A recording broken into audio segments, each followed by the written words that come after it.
Richard Sorge. In the Shadow War before and during the Second World War, few spies proved more devastatingly effective than Richard Sorge.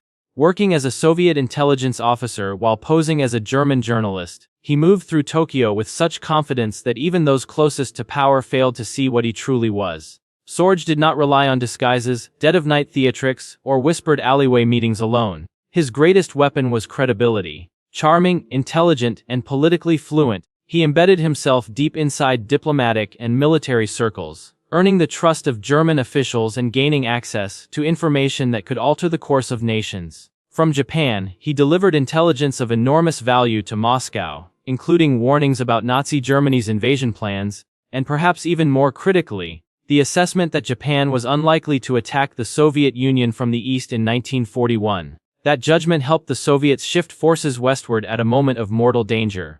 What made Sorge especially infamous was not merely the importance of what he stole, but how completely he fooled those around him while living in plain sight. When Japanese authorities finally uncovered his network, the revelation was staggering. He was arrested, tried, and executed in 1944. Richard Sorge became infamous because he showed that the most dangerous spy is not the one hiding in darkness, but the one welcomed into the room as a friend. Philby. Not all spies became infamous through dramatic captures or coded messages passed across borders. Some became legendary because they betrayed trust at the highest possible level. Philby was one of those men.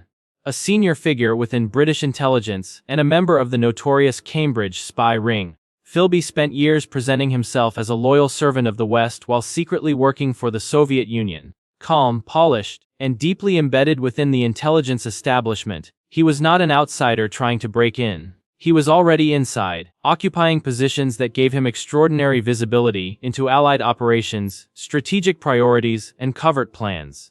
That was what made him so dangerous. Philby did not simply collect secrets. He poisoned intelligence efforts from within, compromising missions, exposing agents, and helping Moscow stay ahead in one of the most paranoid struggles of the 20th century. His betrayal echoed across decades, leaving suspicion and damage long after individual operations had ended. Even when questions began to gather around him, he survived through charm, denial, and the protection offered by class and reputation. When the net finally tightened, he defected to the Soviet Union in 1963, confirming what many had feared but struggled to prove. Philby became infamous because he turned loyalty itself into camouflage, and in doing so, revealed how fragile even the most elite intelligence institutions could be. Julius and Ethel Rosenberg. Few espionage cases in American history have generated as much fear, controversy, and lasting argument as that of Julius and Ethel Rosenberg. In the tense early years of the Cold War, when the United States and the Soviet Union were racing not only for military superiority, but for survival in a nuclear age, the accusation that Americans had helped pass atomic secrets to Moscow carried explosive power. Julius Rosenberg was at the center of a network, accused of transmitting valuable information connected to U.S. military and atomic research, while Ethel Rosenberg's role became one of the most fiercely debated aspects of the entire case.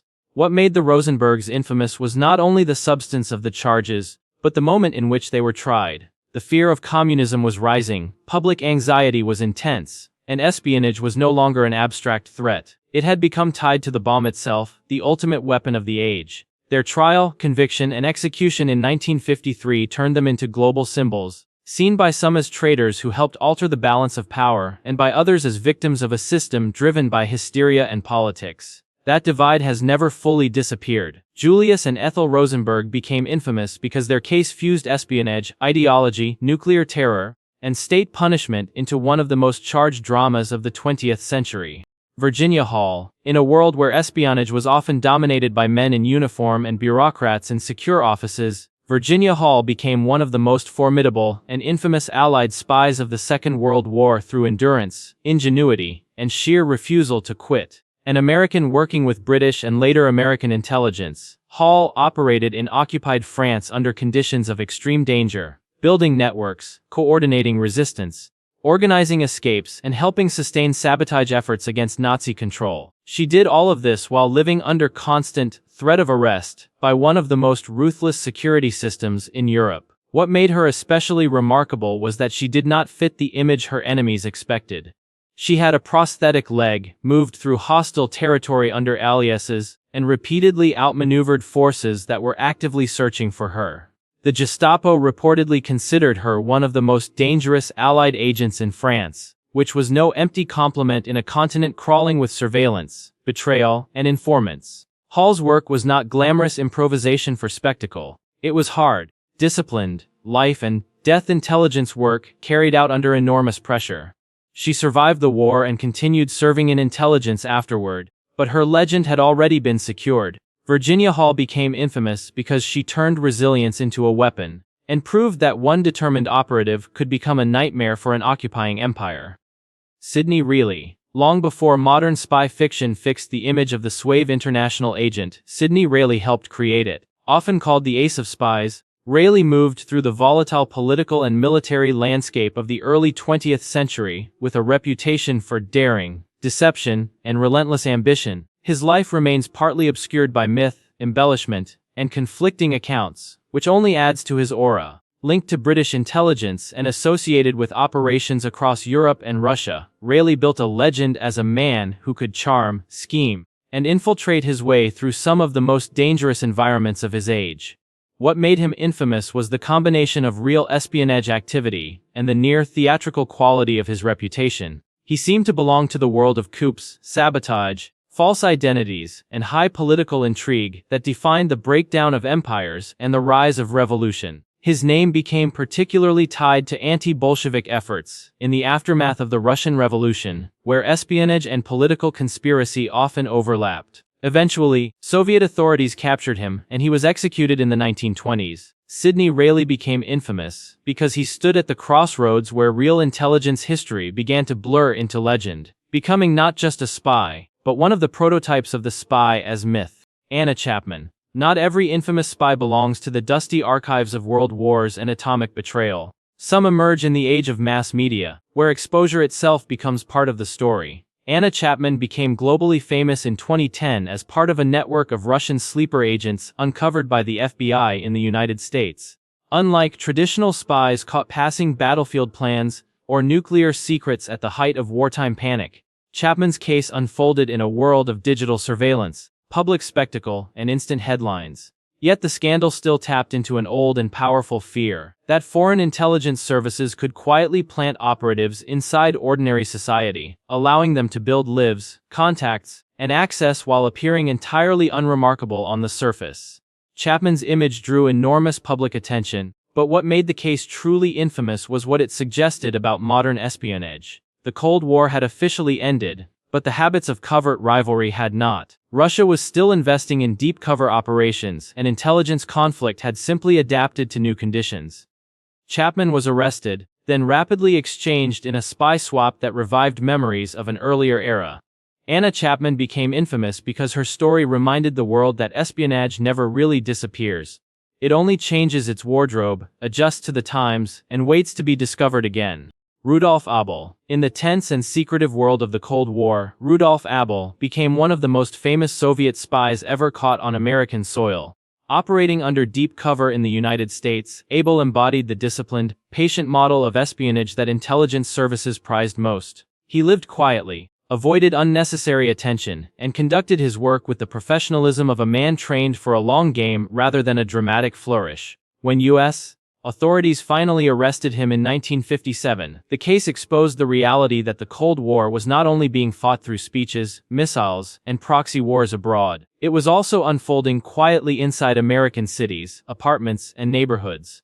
What made Abel especially infamous was not theatrical violence or public scandal, but the seriousness of what he represented. The existence of deeply embedded foreign intelligence officers who could operate for years while gathering information and maintaining clandestine communications. His later role in history only expanded his legend. In 1962, he was exchanged for captured American U-2 pilot Francis Gary Powers in one of the most famous spy swaps ever conducted, turning him into a symbol of the shadow conflict between East and West. Rudolf Abel became infamous because he represented espionage in its purest Cold War form: patient, hidden, disciplined, and powerful enough to become a bargaining piece between rival superpowers.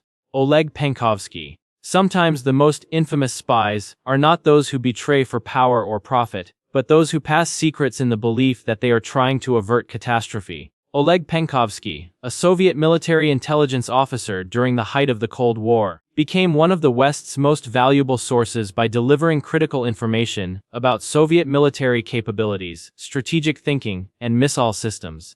At a time when Washington and Moscow were locked in mutual suspicion and the possibility of nuclear war felt terrifyingly real, Penkovsky's intelligence carried extraordinary weight. His material helped Western leaders better understand Soviet strengths and weaknesses, and it played a significant role during the Cuban Missile Crisis, one of the most dangerous confrontations in human history. What made Penkovsky infamous was the scale of the risk he took and the geopolitical stakes attached to what he provided. He was not operating on the edges of policy. He was feeding information into the core of the superpower struggle. Once Soviet authorities uncovered his activities, his fate was sealed. He was arrested, tried, and executed. Oleg Penkovsky became infamous because he showed how a single intelligence source, placed close enough to power, could influence decisions made at the brink of nuclear disaster. Mata Hari. In the popular imagination, few spies have remained as haunting and controversial as Mata Hari. Born Margaretha Gertruda Zell, she became famous first not for espionage, but for performance, reinvention, and the careful construction of an exotic public persona that fascinated European society in the years before the First World War. That image later became the foundation of her legend as a spy. Moving through the salons, hotels, and elite circles of wartime Europe, Mata Hari seemed to embody seduction, mystery, and danger in equal measure. Accused of passing secrets between powers during one of the bloodiest conflicts in modern history, she became a symbol of espionage at a time when governments were desperate, paranoid, and eager to find enemies operating behind the lines. What made her infamous was not simply what she may or may not have done, but how perfectly her life fit the fears of the age. She was foreign, glamorous, elusive, and impossible to fully define. French authorities arrested her in 1917, convicted her of espionage, and executed her by firing squad. Historians have debated ever since whether she was truly a major spy, a marginal operative, or a convenient scapegoat. But that uncertainty only deepened her legend. Mata Hari became infamous because she transformed into more than a person. She became the enduring image of espionage as seduction, performance, and fatal deception. Aldrich Ames. Some spies destroy lives one secret at a time, and Aldrich Ames did exactly that from within the heart of American intelligence. As a CIA officer during the late Cold War, Ames occupied a position that gave him access to some of the most sensitive operations the United States was running against the Soviet Union. He should have been part of the shield protecting American interests. Instead, driven heavily by money, he sold classified information to Moscow and inflicted some of the most catastrophic counterintelligence damage in modern American history. Ames did not merely leak abstract policy papers or technical details. He exposed human assets, men and women whose lives depended on secrecy. Several Soviet sources working for the United States were arrested and executed after being betrayed, and entire intelligence efforts were crippled. What made Ames especially infamous was the scale of the damage combined with the banality of his motive. He was not cast as an ideological crusader or romantic double agent. He was a trusted insider who traded lives and national security for cash while managing for years to evade detection. When investigators finally closed in, the picture that emerged was one of staggering betrayal hidden beneath an ordinary official career. Arrested in 1994, Ames was sentenced to life in prison. Aldrich Ames became infamous because he proved that some of the deadliest espionage is carried out not by cinematic masterminds, but by insiders whose greed leaves a trail of ruin behind them. Thank you for watching. To support the creation of more videos like this, please like this video, subscribe, and leave a comment suggesting a topic for our next video. Thanks again, and goodbye.